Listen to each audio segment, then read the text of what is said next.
Welcome back to The Power and the Glory. Today's scripture is taken from the book of Proverbs chapter 3 verses 11 to 12.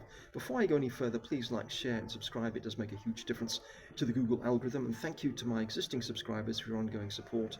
I really do appreciate it. So I'll read the scripture now.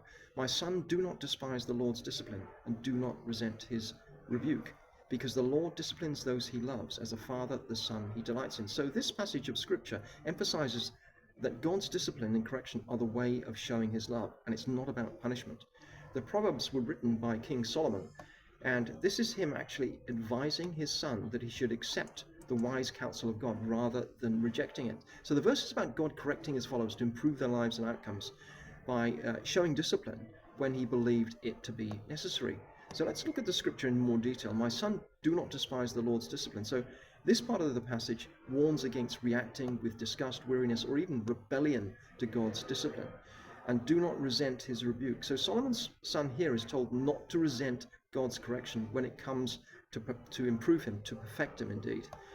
Because the Lord disciplines who he loves, as the father the son he delights in. So the message here is quite clear that God disciplines who he loves. The inference is God most actively helps those he loves through discipline and correction. So we should feel honored as individuals if God is spending the time to correct us. I know it's inverted wisdom, you'd think, but it's true.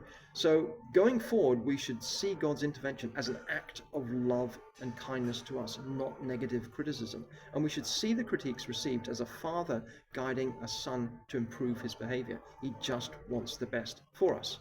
We should accept that. So why is it hard to accept criticism and discipline? Well, most of us reject correction, especially if we've matured beyond the school classroom, where discipline is commonly enforced. It's often hard to admit we are wrong, and this doesn't get any easier as we get older.